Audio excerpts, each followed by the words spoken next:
Bom, trazendo continuidade, estamos aqui com as chamadas variações das escalas termométricas e ainda nessa sequência também a parte das dilatações térmicas. Só relembrando a presença do nosso termômetro, né? Fiz aqui um diagrama simples, né, de compreender e caso não seja, passando aqui alguns detalhes. Nós temos aqui em verde o desenho do chamado capilar, né? Que é aquela região oca em vidro, ao qual no seu interior, de forma encapsulada, inserimos um elemento líquido com capacidade de mudança de volume muito interessante. No caso, esse material é o mercúrio, né? Que é um metal conhecido da tabela periódica e que em condições normais de temperatura e pressão ele encontra-se no estado líquido. Mais do que isso, essa região aqui mais abaixo ela é chamada de bulbo, né? Numa escrita em língua portuguesa, bulbo, né? E essa região, um pouco mais avantajada em termos de volume, né?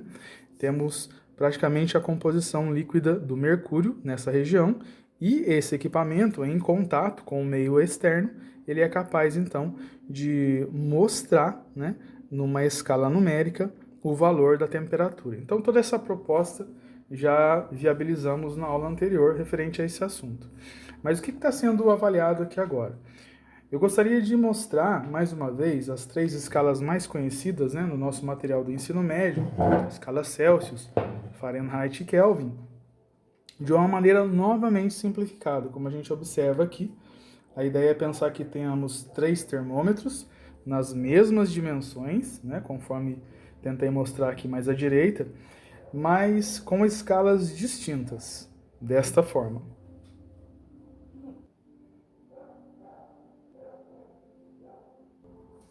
Aqui, avaliando toda a simbologia, né, mais as gravuras, né, vamos falar assim, tenho mais à minha esquerda, né, uma variação de temperatura na escala Celsius, né, então simbolizei por ΔTc. Aqui na escala Fahrenheit, então simbolizei por ΔTF. E aqui na escala Kelvin, simbolizei por ΔT, no caso a letra T maiúscula, né, onde esse padrão é sempre observado dentro dos parâmetros matemáticos da física. Agora, é interessante pensar que essa variação toda aqui indicada nos três termômetros das três escalas diferentes, mencionemos a variação desde o estado gelo da água até o estado vapor da água. Né? O que a gente sabe, por exemplo, ΔTc, né? Desde o estado gelo até vapor, 100 divisões no termômetro. Né? Do estado gelo até vapor, 180 divisões Fahrenheit. E aqui, desde o estado gelo até vapor, 100 divisões na escala Kelvin. Então, essas variações, elas têm uma relevância importante para o que eu vou exibir agora na sequência. Bom, então aqui também a demonstração de uma variação ligeira, né, na escala Celsius, Fahrenheit e Kelvin. Então, tem uma variação considerável referente ao estado gelo e vapor e variações assim bem peculiares, ou vamos dizer assim, discretas, né, dentro da avaliação de três termômetros em três escalas diferentes. Mas a palavra variação é muito importante nesse trecho da aula. Nós não estamos diagnosticando valores definidos da temperatura em determinada escala. A gente está avaliando apenas as mudanças, as variações. Então, dessa maneira, a matemática ela permite também uma proposta em proporção de valores em cada um deles, exibindo uma igualdade. Se for possível a percepção, você vai avaliar nesse desenho agora, pessoal, uma variação de temperatura na escala Celsius, que é proporcional a essa variação ligeira que está aqui. E que, de certa forma, segue a mesma ideia nos diversos termômetros aqui implicados, né, e desenhados, cujas dimensões são as mesmas. O que difere, na realidade, é o número de divisões numéricas dentro, por exemplo, do termômetro da escala Fahrenheit em comparação com o Celsius. Mas o tamanho, né, e a quantidade líquida de volume de mercúrio que vai ser inserida em cada um deles é a mesma, o comportamento é o mesmo. Então, matematicamente, conseguimos definir a seguinte igualdade. Então, nós verificamos agora que o ΔTc, está para ΔTC, o menorzinho, né? Esse verde aqui, ele é bem maior, sem divisões, é proporcional a esse menorzinho. Assim como o ΔTF segue a mesma proporção, assim como o ΔT maiúsculo segue as mesmas proporções, 100 unidades, né, de divisão, e aqui uma ligeira quantidade que dá semelhança aos outros dois avaliados. Em termos numéricos, conseguimos então associar ao ΔTC aqui à esquerda o valor 100, né? E ainda aqui na tinta preta, ΔTC, que é o valor qualquer aqui sugerido. Fazemos o mesmo na sequência, assim, né? Observe, 100 unidades, referente a toda essa variação aqui, né? ΔTC, que é essa variação discreta. 180 unidades, que é o ΔTF, que aparece aqui, né? E aqui é a variação discreta. E o ΔT, né?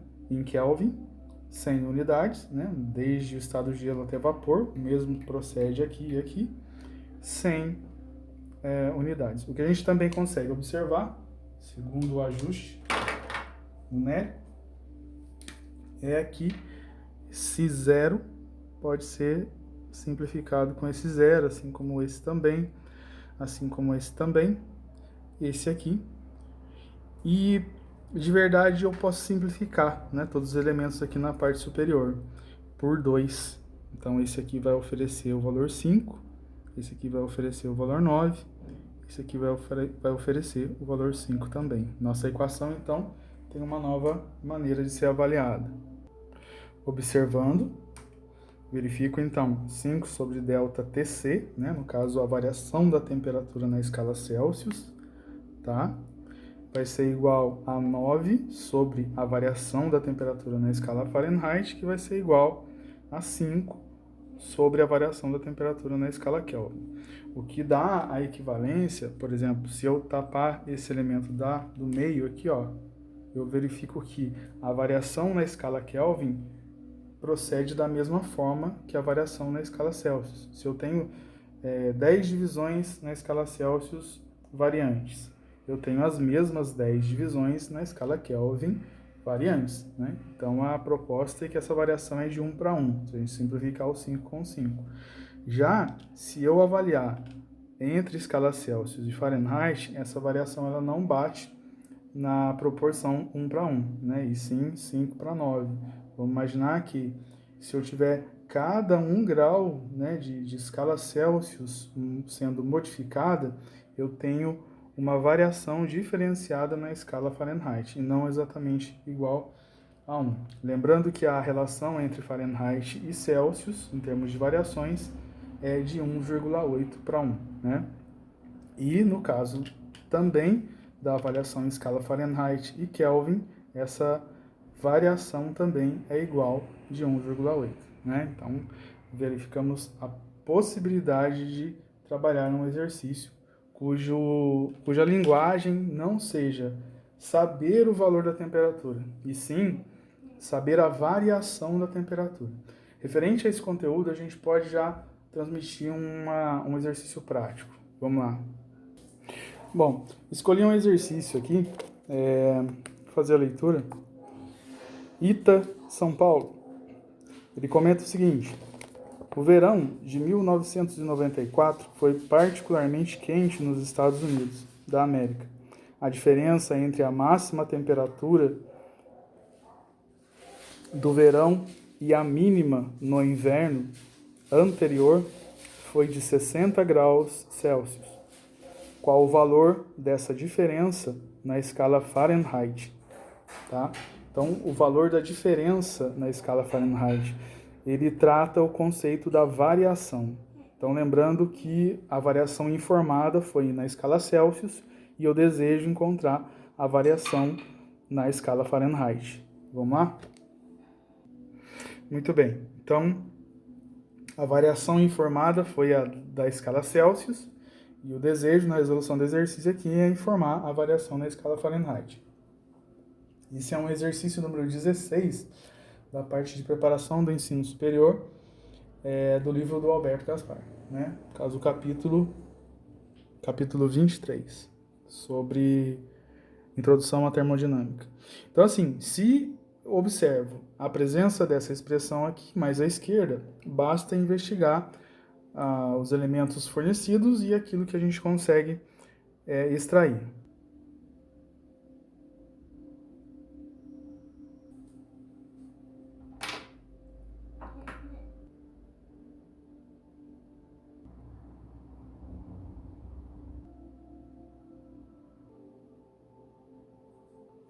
Observe, então, ΔTF, ou seja, a variação da temperatura na escala Fahrenheit, referente ao exercício, 60, que eu consigo simplificar com 5, 12, né?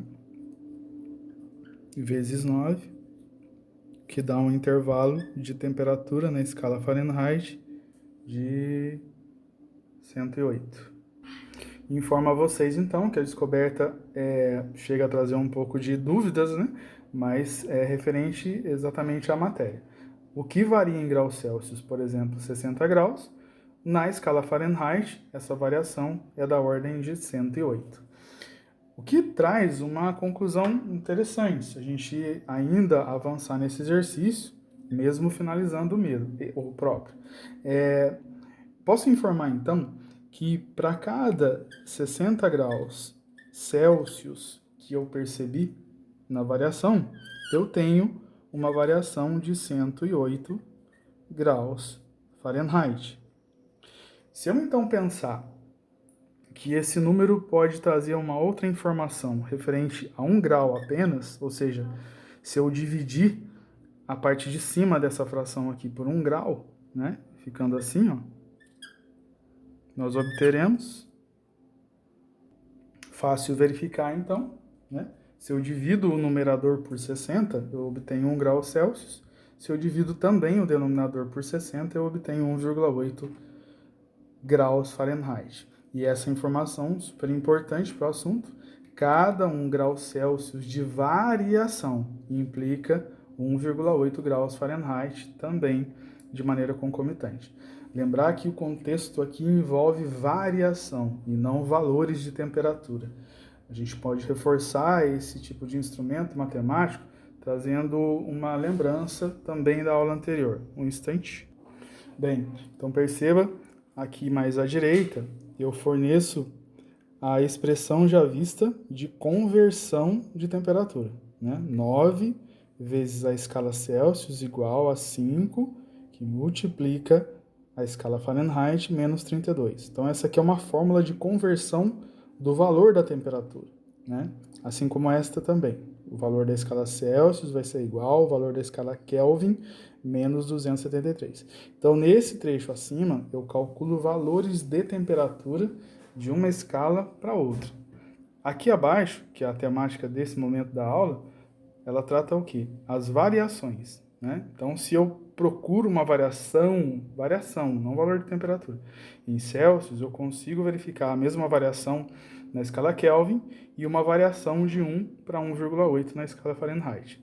Então, é interessante que se saiba a aplicação dessa fórmula, que é distinta da aplicação dessas outras duas, ou ainda uma terceira aqui, que eu não coloquei, que é a conversão da temperatura da escala Fahrenheit para a Kelvin, né? A fórmula logo acima aqui, então, né, a gente observa a possibilidade da conversão da escala Kelvin para Fahrenheit, né? O que estiver em Fahrenheit eu substituo aqui, ou o que estiver em Kelvin eu substituo aqui e consigo calcular a outra. Muito bem. Então, referente ainda ao assunto variação da temperatura, fica importante considerarmos o que ocorre microscopicamente dentro dos corpos, né? Avaliando a presença aqui, por exemplo, de uma barra qualquer, seja uma barra sólida, uma barra metálica, né? De algum material metálico. Analisando microscopicamente, no interior da mesma, nós temos a proposta que a física coloca, e a química também, de uma formação de átomos, né? E que juntos formam as chamadas moléculas. Então, imaginando que esses átomos sejam representados por pequenas esferas, essas esferas elas estão em constante vibração e ainda por conta de campos elétricos e magnéticos, oferecendo, a partir dessa vibração, o que a gente chama de radiação de ondas eletromagnéticas e ainda a própria visualização do efeito da temperatura, né? Então a gente pode imaginar que a temperatura ela vem a ser a grandeza que faz a medição da energia cinética média das partículas que compõem um corpo. Agora, essa vibração, essa agitação das partículas, ela pode gerar conformidades nesse material, ou seja, conforme essa amplitude de vibração em todas as direções da partícula, esse elemento sólido ele pode modificar as suas dimensões, né? Então, como é que eu faço, como é que eu crio uma condição física em que essas partículas tenham uma vibração cada vez mais ampla em termos de espaço para esse movimento oscilante, né, das partículas? Eu aqueço, né? Então, todo material que é aquecido, ou seja, eu consigo gerar uma variação da temperatura para esse material, para aumento da mesma, essas partículas elas irão vibrar numa amplitude cada vez maior, gerando então uma nova dimensão para essa haste barra metálica sólida. A esse tipo de fenômeno, né, que eu infelizmente apenas conceituei, né, poderíamos realizar experimentos também, mas a esse tipo de fenômeno a gente vai dar um nome de dilatação térmica, né? Então eu vou entender esse fenômeno físico, a dilatação térmica ou contração térmica, através da análise da variação da temperatura. A introdução da aula que vocês estão assistindo agora, ela serve de maneira muito relevante para se compreender a dilatação. Na realidade é um gancho, né? Quando você fala da variação da temperatura, a própria variação da temperatura implica na dilatação dos corpos. Dúvida em relação ao estado da matéria, né? Quais são esses corpos que podem, de certa maneira, se envolver, né, com o processo da dilatação? Eles podem ser sólidos, eles podem ser também, podem se encontrar no estado líquido e também podem aparecer no estado gasoso, né? Então, nos três estados da matéria, os três estados básicos da matéria, nas condições que a gente conhece em laboratório, eu posso avaliar um maior ou menor espaçamento entre as partículas que oscilam e que compõem esses materiais, sejam eles sólidos, líquidos ou gasosos, e esse espaçamento cada vez maior caracteriza uma ampliação das dimensões, o que a gente chama de dilatação térmica. Lembrando que é propositada a ideia, né, de que se eu amplio a temperatura, o objeto, o corpo, aumenta em tamanho, e se eu reduzir a temperatura para o mesmo, a tendência é que ele também contraia, ou seja, ele diminua em dimensões. Então, para aumento de temperatura, eu tenho aumento de dimensões. Para redução da temperatura, uma variação negativa de temperatura, eu tenho a contração do objeto, ou seja, ele diminui de tamanho. Então, a temática da aula, ela vai solicitar ao aluno que compreenda três efeitos básicos, ou melhor, três mudanças básicas em termos de dimensões de um objeto, de um corpo, né? A dilatação linear, a dilatação de superfície, ou seja, avaliando-se a área, e a dilatação volumétrica, daquela ao qual a gente analisa a mudança das três dimensões, né, do 3D. Então, tendo em vista essa informação inicial, fica bem importante comentarmos a respeito das equações matemáticas. Bom, continuemos. Aqui, a ideia é tentar apresentar a dilatação linear. Então, antes de qualquer iniciação a respeito dos símbolos, vamos comentar a respeito de uma condição prática muito simples. Aqui nós temos dois objetos sólidos, né? Então, eu retirei aqui da caixinha de grafites, né, dois grafites. Estão apresentando um deles aqui. O que acontece com ele? Ele possui um diâmetro, né? A sua área de secção reta, né? E tem uma área bem nessa ponta aqui, ó, né? E que, se compararmos ao seu comprimento, ou seja, essa distância aqui, a área é muito pequena, né, da secção reta, do topo dela, né, do grafite, é muito pequena em relação ao seu comprimento. Então, se colocássemos esse objeto sob condições em que a energia térmica entrasse e contribuísse para o seu aumento de tamanho, ele sofreria então uma dilatação linear. Agora, por que linear? E não completamente volumétrica, né? Afinal, esse objeto tem volume. É que a ideia é que mais no comprimento, de maneira mais evidente em termos de observação, analisaremos o comprimento modificar do que propriamente essa ligeira área aqui de superfície, aliás, de secção reta da ponta do grafite. A dilatação é mais bem vista no comprimento do que na área da secção reta da mesma, né, dele, no caso do grafite. E por que então defino a dilatação linear? Em corpos rígidos, cujo comprimento seja muito maior do que a área de secção reta do mesmo, essa dilatação é mais evidente em termos de dimensões para ser observada no comprimento do que na proposta da superfície da área, né, desse objeto e até mesmo da avaliação do seu volume, né? O ΔL, então, a gente vai chamar de mudança de comprimento do material. Perceba que se eu tiver uma barra rígida e a ela acrescentar uma energia térmica, né, através de uma chama ou algo assim, essa energia térmica inserida nesse objeto vai permitir que ele tenha uma agitação maior de partículas no seu interior, gerando então uma dimensão ainda maior, o que vai, em comparação ao comprimento inicial, que eu vou chamar de L0, né?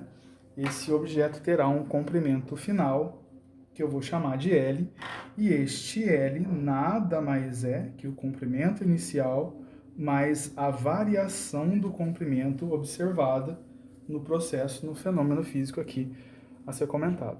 Então, uma primeira equação que nós retiraremos dessa teoria é que a variação do comprimento vai ser chamada de dilatação linear. E essa dilatação linear nada mais é que a diferença entre o comprimento final pelo inicial, né? Se eu observo que o comprimento final aqui existe, né, e retiro do comprimento final o comprimento de início, ou seja, antes de ter inserido a energia térmica no sistema, no corpo, eu verifico a presença do ΔL. Então, chamaremos, tradicionalmente na matéria, ΔL como o comprimento que variou, ou melhor, a dilatação linear.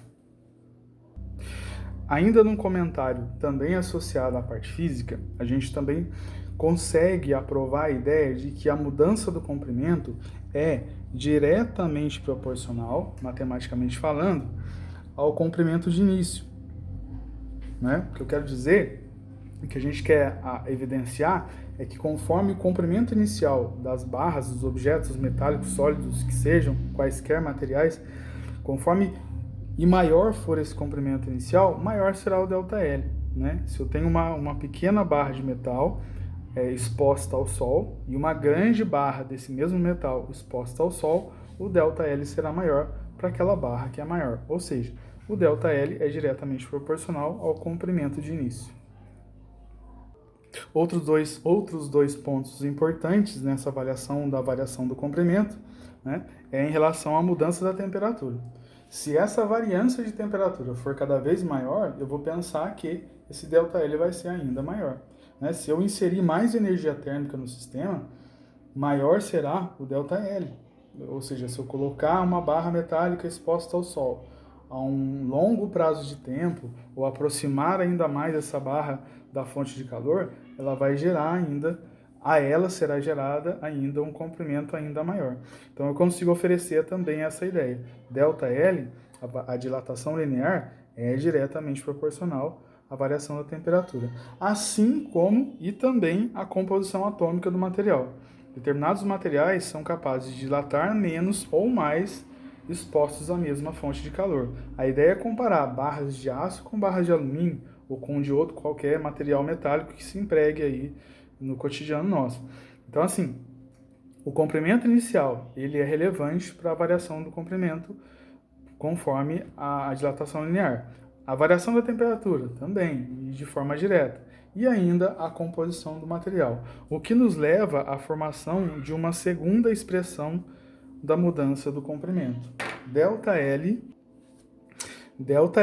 igual a L0, ou seja, comprimento inicial, vezes a característica do material composto, ou seja, a gente vai chamar de coeficiente de dilatação alfa, coeficiente de dilatação linear, e a variação da temperatura. Então, nessa equação aqui, a gente faz o início da proposta da dilatação dos materiais, linear, superficial e volumétrica. Eu queria comentar ainda a respeito dos outros 10 minutos dessa aula. A preocupação é ainda de não gerar a confusão, né, dentro dos conteúdos. Então, como eu estou aqui ainda numa proposta de finalização de conteúdos, fico e me preocupo, né, com a pertinência do assunto óptica entrar na próxima aula, né, e não nessa desde já. Então, o nível para a próxima aula ainda é de complementos de introdução da termodinâmica com exercícios e a parte da dilatação.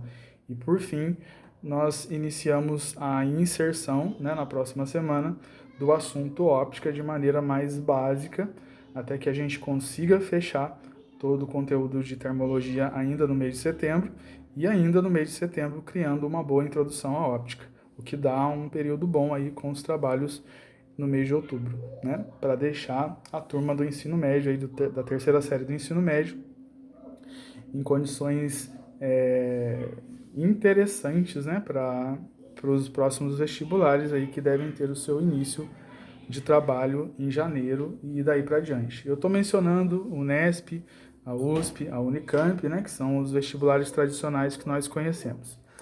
Bom, pessoal, paro por aqui, né, e a proposta ainda continua, é óbvio, né, claro, para o nosso colégio, e vamos manter o foco dos estudos e das responsabilidades aí com as outras matérias e não só a minha, né. Lembrando que eu estou à disposição aí pelo telefone, no WhatsApp, a partir dos alunos representantes da terceira série, mas nada impede também de qualquer outro aluno da terceira série entrar em contato a respeito da física e do lado profissional do nosso trabalho.